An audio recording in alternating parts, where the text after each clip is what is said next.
Tonight we're going to actually go see The Lost Boys in the theater. I haven't seen this movie in the theater in 32 years. I was 8 years old. It was a friend's birthday party. It was not age appropriate, and I don't care because it changed my life, and I love vampire movies. Thanks to Keifer Sutherland and Jason Patric and the Coreys, and don't forget Jamie Gertz, because without our girl, we wouldn't have David taunting Michael. So The Lost Boys came out in 1987, and in my earlier little clip I said 32 years, but I guess it was only 31. What ifs? So The Lost Boys was directed by Joel Schumacher and is the first movie to introduce the pair of Coreys. It was the first movie where film studio executives were like, oh, this would be funny. Let's team up this Corey Haim guy and this Corey Feldman guy. They will make a great on-screen duo.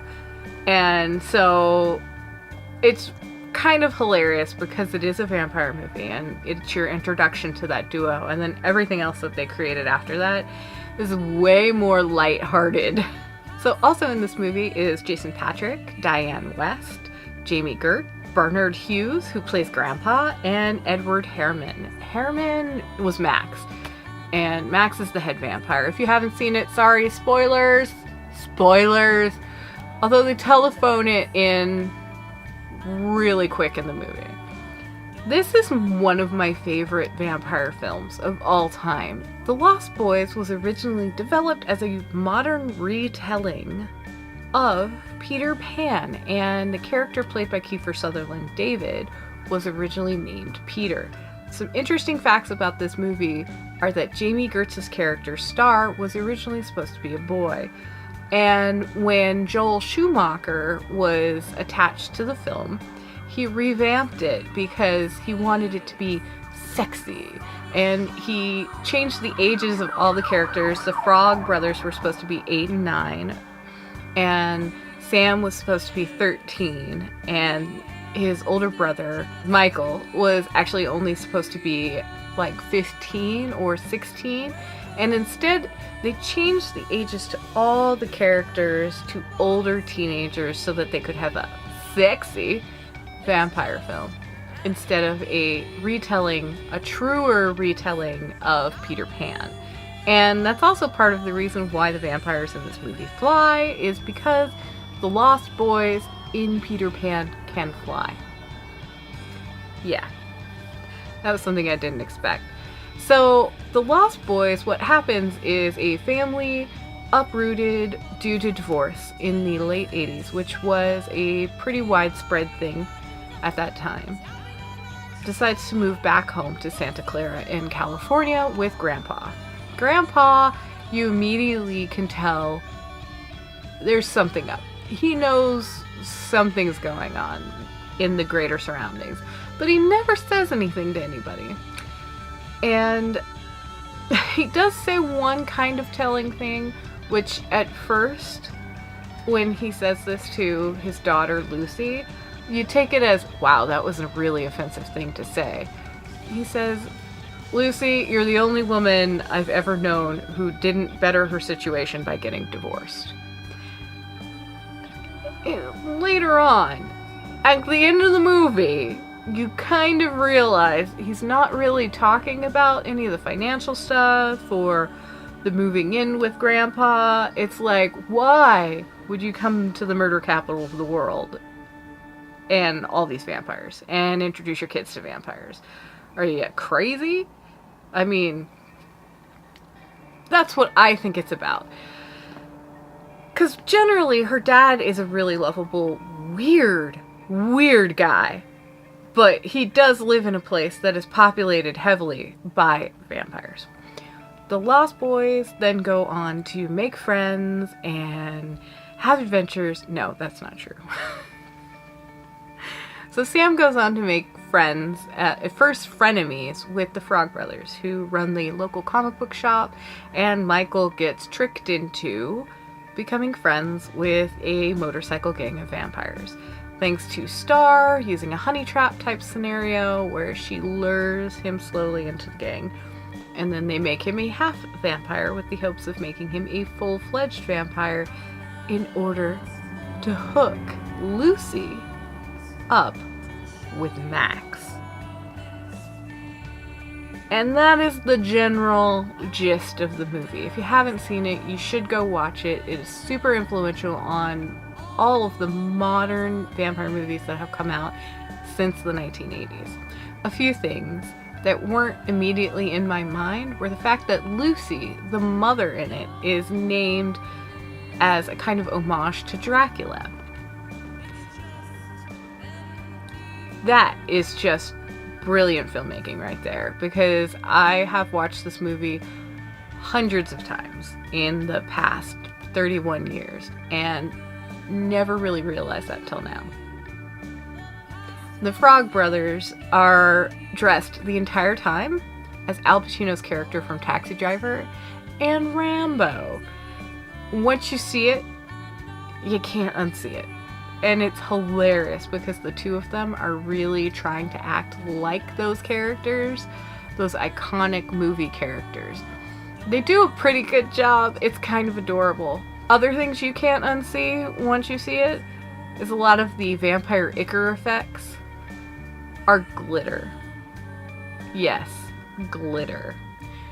So, in the first staking scene when they go and they stake poor Marco, they're covered in it. And when they get back outside, you can't not see that it's glitter. But for years, me and my friends never realized that. But it's brilliant because it really does kind of look like wet blood or a wet body fluid substance that has come out of Marco. Some other things about this movie. Tim Cappello, the saxophone guy, just came out with his very first solo album, which includes a new recording of I Still Believe from the movie. So excited. Jamie Gertz in the movie, who played Star, actually recommended Jason Patric for the role of Michael because they had just wrapped filming on Solar Babies in 1986, which is another movie that they star together in, where she's the token girl in the group. Some interesting fan theories that have never really been proven, but kind of make sense, are that Sam was originally written as a female Wendy type character, going back to the Peter Pan thing.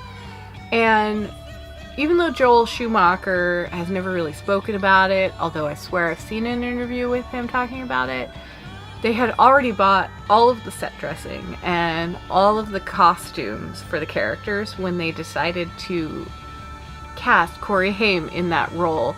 And then they were like, it doesn't matter. We'll just slap this Rob Lowe poster on the wall here because I just worked with him in another movie. And no one will notice that he's wearing like a Born to Shop shirt or whatever and has a whole bunch of weird stuff. And so that's one of the fan theories. And I kind of get behind it because that character would be Wendy in Peter Pan. Another fan theory is that the Frog Brothers' parents are actually dead during the entire movie, and that's why you only ever see them sleeping. My personal favorite fan theory is that they're actually vampires, because you never see them awake during the day. And they're obviously half vampires because they can be out in the sunlight. Maybe that's why the Frog Brothers are so obsessed with eradicating vampires from the world. One other weird little fact that you may not know, there is a character whose entire set of lines was cut out of the movie. Her name is Maria. You only see her in shots in the video store. And Maria is played by Kelly Jo Minter, who is famous for movies like People Under the Stairs. Kelly Jo Minter had a whole subset of lines that were actually setting up a sequel to Lost Boys called Lost Girls, because Max had set up 2 covens of vampires, one that was all female and one that was all male. And that was because he really did want a blood-sucking Brady Bunch. Yeah. It's pretty brilliant, really. And it's like built-in sequel material. So Marie was one of the vampires that was actually supposed to join that Lost Girls cult. And somewhere out there are a bunch of cutscenes where she actually has lines. To wrap it up, if you're a huge Lost Boys fan, you can actually go there and play a game called Ingress, which was developed by Niantic, the same company that does Pokemon Go, and play through a bunch of location-based missions that are circled around the Lost Boys and the locations in the movie. It's definitely worth it. Go to Santa Cruz, play those, enjoy living in the Lost Boys world, and just, enjoy your life. Thank you so much. I love the Lost Boys, and it is my favorite.